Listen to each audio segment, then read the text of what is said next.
Finalmente tivemos o primeiro episódio de Cidade de Deus, A Luta Não Para, o que eu acredito que seja a primeira temporada de uma temporada muito promissora e que pode definir ou não uma, de repente, segunda, terceira, quarta temporada, mas enfim, vamos aqui falar sobre essa série que começou já com muita expectativa e com uma responsabilidade muito grande de dar continuidade à história de um filme muito marcante aqui no Brasil. Cidade de Deus, como todos sabem, é um dos filmes mais importantes do nosso país. É um filme que conseguiu nos projetar aí para o mundo, né? Pela primeira vez a gente teve um filme com 4 indicações ao Oscar.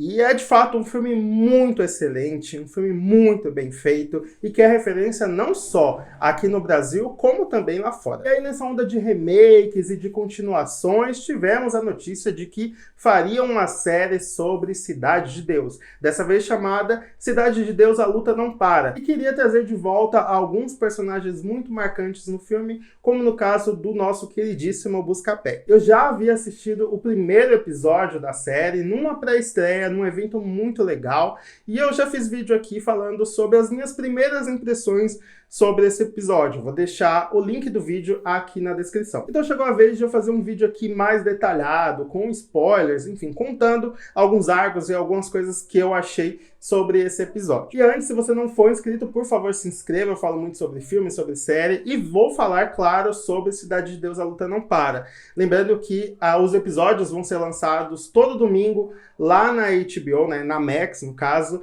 e na segunda-feira eu trago aqui as minhas análises sobre o episódio. Então vou fazer aqui essa análise sobre esse episódio, agora, como eu falei, com spoilers. Assim como eu falei no meu vídeo de primeiras impressões, o que eu mais achei legal sobre a Cidade de Deus, A Luta Não Para, foi que eles trouxeram, né, a história de volta, fazendo referências ao filme, fazendo até mesmo uma homenagem ao legado de Cidade de Deus, mas sem tentar ser tão boa quanto ao filme. Eu acho que eles respeitaram muito a história, a ponto de não ser tão diferente ao que a história nos contou, mas também não tentar ser tão boa quanto, sabe? Eu acho que a gente pode analisar individualmente essas obras. O começo do episódio é muito legal e bate até uma nostalgia, né? Com aqueles cortes muito rápidos, mostrando a faca, a galinha, a comunidade em si, o samba. Tudo isso tá logo ali no começo da série e eu achei isso muito legal. E também uma coisa que eu gostei bastante foi que esse primeiro episódio, ele é introdutório, ele tá nos mostrando, nos apresentando os personagens, tanto os novos quanto os antigos, e falando bastante sobre o filme, né? Sobre o que aconteceu com aqueles personagens ali que estão voltando. Eu acho que isso foi muito pensado para as pessoas que já conheciam a história do filme, mas que não, de repente, não assistiram o filme recentemente e não lembram da história, e aqui eles estão recapitulando tudo. Mas também serve para aqueles que nunca viram o filme antes. Eu acho isso ótimo, porque pode pegar novas gerações que, de repente, não se interessaram, ou não quiseram, ou não puderam assistir o filme ainda, e agora estão introduzindo essas pessoas para esse universo que já existe. Então vamos lá, a história começa em 2004, né, uns 20 anos após os eventos de Cidade de Deus, que acaba mais ou menos ali nos anos 80. Talvez uma das minhas únicas críticas sobre esse episódio foi a ambientação, que por mais que não tenha elementos como o celular, como a tecnologia em si, eu não senti tanto a vibe do começo dos anos 2000. Eu acho que eles poderiam deixar mais forte ali, tanto na música, quanto nas roupas, quanto na caracterização, porque o começo dos anos 2000, ali, 2004, tinha uma caracterização muito específica, né, no jeans, nos cabelos, enfim, nas roupas no geral, e eu acho que faltou um pouco mais, talvez esteja um pouco mais moderno, e a gente vê isso na juventude, como no caso da Leca, né, ou MC Leca, que é a filha do Buscapé, que eu vou falar um pouco mais pra frente. Eu acho que por essa personagem já dá pra perceber, pelo que ela canta e tal, que não remete tanto aos anos de 2004 ali, por exemplo. Inclusive, o arco dessa personagem foi o que eu menos gostei até então, porque parece muito Malhação, sabe? Tem uma vibe meio jovial demais, meio, enfim, eu de fato não gostei tanto, e eu vou falar um pouquinho melhor sobre o arco dela mais pra frente, claro. Mas então, vamos começar falando sobre o Buscapé, que na verdade é o Wilson, né? Depois que o Buscapé, ele fotografa o Zé Pequeno, né, morto, ele consegue ser um fotógrafo de muito sucesso. Mas muito sucesso no nicho dele, eu acho importante falar isso, porque ele é aquele fotógrafo que sobe no morro, que vai na favela e fotografa a violência. E isso é muito triste, porque por mais que ele tente sair dessa vida, ele sempre vai ficar marcado por isso. Ele fala que conseguiu diversos prêmios pelo seu trabalho, mas também conseguiu muitas cicatrizes, chegando até a tomar um tiro ali, tentando fotografar o confronto entre a polícia e os ladrões, né, os bandidos. Uma coisa também que ele fala na narração, e aqui é legal falar também, que o estilo está exatamente como em Cidade de Deus, com o Buscapé narrando toda a história. Ele é meio que aquele personagem onipresente e onisciente, né? Ele tá em todos os lugares contando essa história. Ele fala um pouco sobre como a polícia mudou, né? A polícia de antes, que já era muito corrupta e tudo mais, aqui ela assume outras funções, ela sobe no morro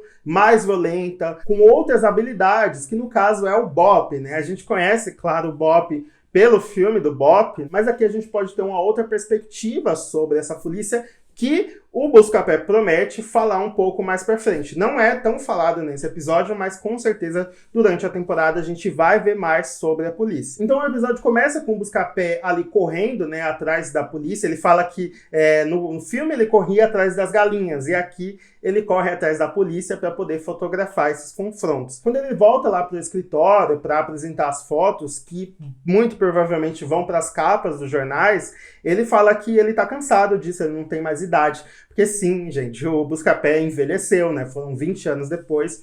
E ele quer ir pro esporte, ele quer fotografar esporte e tal, uma vida mais tranquila, mas o seu chefe fala que não, que a vida dele é aquela ali, e ele é tão bom, né, que ele não pode sair de lá. Ou seja, o coitado esperava uma mudança de cargo e vai receber mais trabalho, porque o trabalho dele seguinte é ir fotografar alguns gringos que foram mortos na Cidade de Deus. Na verdade, eu não tenho certeza se é na Cidade de Deus, tá, gente? Ele fala que ele precisa ir fotografar em uma comunidade, o que eu acredito que seja Cidade de Deus. Enfim, o fato é que ele vai lá para fotografar 2 corpos, né, que foram carbonizados, e eu acho que isso pode ter alguma influência aí no restante da temporada, porque é o início de uma violência em uma comunidade que até então estava muito pacífica. Eu falo que a comunidade que essas pessoas morreram foi na Cidade de Deus, porque é a vez do Buscapé, que na verdade é o Wilson, voltar para casa. E o coitado fala o nome dele o tempo todo para todos os personagens, que o nome dele não é mais Buscapé, e sim o Wilson, mas ninguém ouve ele, né? Enfim, ele vai ser eternamente lembrado por Buscapé. Então, o Buscapé retorna para casa da mãe dele. E o pai dele não é mostrado no filme, né? O pai dele é um personagem até presente, né? Porque ele tem todo esse lance de não querer que os filhos dele vá pra bandidagem e tal. Ele até repreende muito o filho mais velho, né? Que no caso foi o irmão do Buscapé, membro do trio Ternura, que acaba tendo um fim trágico. No presente está apenas a mãe do Buscapé, e dá pra ver que o Buscapé ajuda a mãe dele com o que ele pode, dando algum dinheiro e tal. O trabalho dele de fotógrafo certamente não ganha muito, então ele ajuda ali minimamente a sua mãe. Nesse momento, a mãe dele revela que o Buscapé tem uma filha chamada Leca, e que a filha mora com a avó e não tem um relacionamento muito bem ali com o pai. A mãe dele até obriga ele a subir e ir conversar com a sua filha. E quando ele sobe,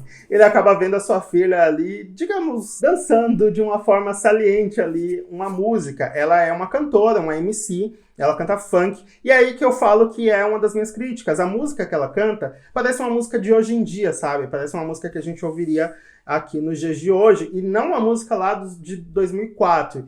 E aí talvez esse seja um pequeno furo aí no roteiro, um pequeno descuido mesmo de, enfim, pensar em músicas que eram cantadas lá naquela época. Mas o fato é que o Buscapé, ele não consegue conversar com a sua filha, né? Durante todo o episódio eles não têm interação, ele só fica vendo ela de longe, mas em nenhum momento eles conversam. E aí quando o Buscapé vai embora, sua mãe chama ele e joga os búzios ali. E aí ela fala que muitas tragédias estão por vir. E logo então vem alguns flashes ali de algumas manifestações e alguns momentos ali de violência. E vendo o final do episódio, a gente vai ter essa certeza que sim, a comunidade ela vai ter essa reviravolta e ela vai virar de ponta cabeça porque muita violência mesmo está por vir. E a partir daí vão introduzindo alguns personagens, tanto personagens novos quanto personagens que já existiam no filme, que no caso é o Bentinho. O Bentinho foi, e acredito que é ainda, o melhor amigo do Buscapé. Lá no filme é um personagem que ele não aparece tanto, mas ele tá ali sempre ao lado do Buscapé.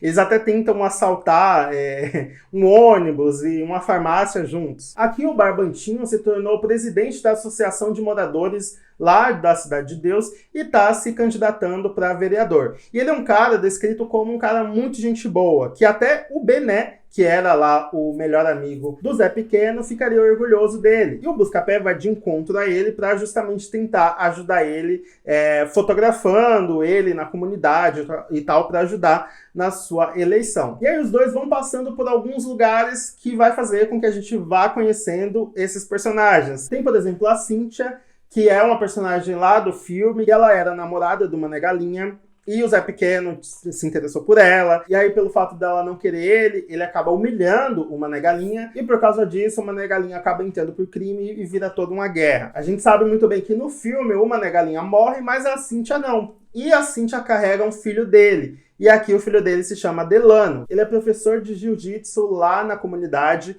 e eu acredito, gente, que o arco dele seja muito parecido com o seu pai. Ele é aquele cara que ele tá de boa, ele não quer se envolver com nada, ele não quer se envolver com tráfico, com violência, mas ele é inserido, né, naquele contexto. Algo que aconteceu com seu pai que pode se repetir. Eu acho que o roteiro vai fazer esse personagem seguir por esse caminho, o que eu acho muito interessante. Depois disso, a gente vai lá pro salão da escola de samba, gerenciado pela Berenice. A Berenice é uma personagem muito marcante no filme. Ela, ao lado do Cabeleira, formaram um casal muito marcante mesmo no cinema. E durante o filme a gente descobre que o Cabeleira acaba sendo morto e a Berenice vai embora e tal. No meu vídeo de primeiras impressões eu até falo que ela retorna no filme mesmo para a comunidade e fica ali com um dos bandidos e tal. Ela aparece ali brevemente. Aqui na série eles ignoram isso e falam que ela retorna para a Cidade de Deus, mas que passa a ter uma vida completamente diferente. Ela acaba adotando esse aspecto de mãezona e diz que prefere bater nos meninos, né, ali da comunidade antes da polícia bater. Ou seja, ela tem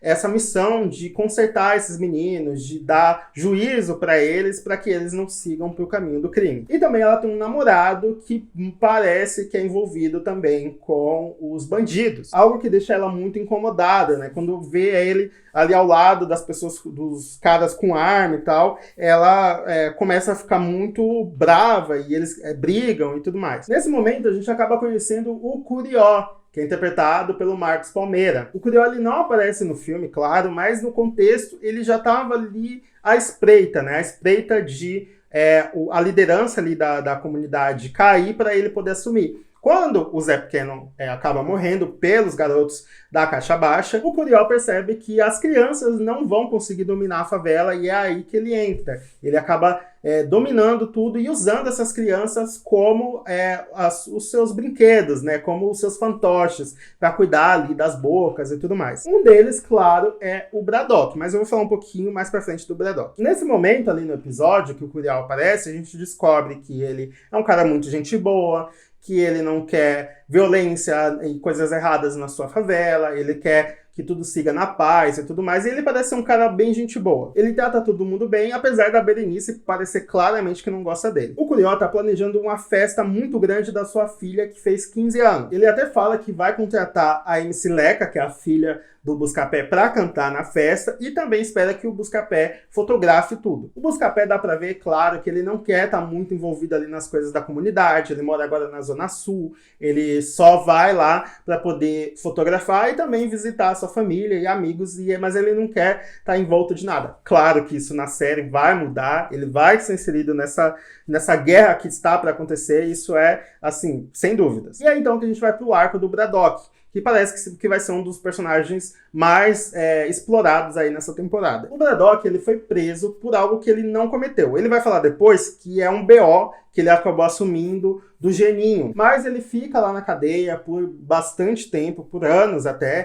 que então ele acaba sendo solto pela Jerusa, que é a sua parceira e também advogada. O Braddock, interpretado pelo Thiago Martins, é um garotinho de lá do filme Cidade de Deus, que é um dos chefes ali da Caixa Baixa, e acaba meio que sendo adotado pelo Curió. O Curió pega ele e coloca para ele tomar conta da boca dos apês, que é uma boca muito icônica no filme, né? Aquele momento em que o Zé Pequeno fala que o nome dele não é mais Dadinho, e sim Zé Pequeno, acontece na boca do Zapê, e é uma das bocas mais faladas mesmo na história de Cidade de Deus, e aqui o Braddock é o chefe dessa boca. Mas quando ele vai preso, né, quem assume a boca é o Geninho, o garoto que é filho do Curió e que o Braddock foi preso no lugar. Mas aí quando o Braddock sai, obviamente ele quer a boca dele de volta, e é a partir daí que vai começar todos esses conflitos. Eu preciso falar aqui da Jerusa, interpretada pela Andréa Horta, que é uma baita atriz, sério, é impressionante ver ela em cena. E aqui ela traz essa personagem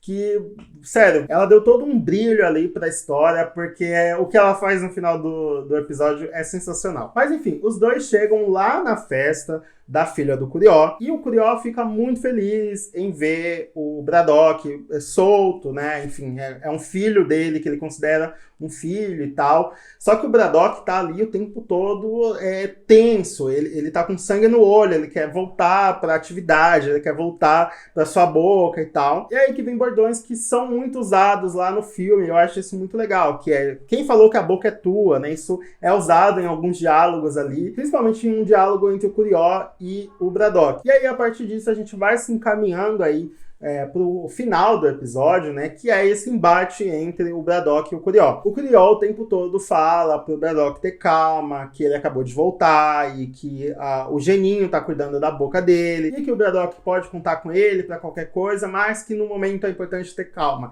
Calma é essa que o Braddock não quer. Isso tudo é potencializado por sua parceira, que é a Jerusa, que fica o tempo todo ali botando, né, faísca, né, falando, você precisa se impor, você precisa tomar atitude, porque parece que o Curió tá se lixando pra você e tudo mais. A gente tem um diálogo deles lá na quadra, onde o Braddock acaba até desrespeitando o Curió na frente de todos, né, e ali dá pra ver que o Curió, ele é um cara calmo, mas ele pode explodir a qualquer momento. Eu gostei bastante desse personagem, porque eu acho que ele é esse tipo mesmo, de cara que ele é tranquilo, mas se mexerem com ele, o bicho vai pegar, sabe? E isso a gente vai ver claramente aí no decorrer da temporada. Mas então, após nada ter se resolvido, lá no final do episódio, o Braddock e a Jerusa estão esperando o Curió em frente a um barzinho ali para eles conversarem, mas o Curió manda um capanga dele, que é um garoto, falar que ele não vai poder ir, mas que a boca dos apês pode ser dividida entre o Braddock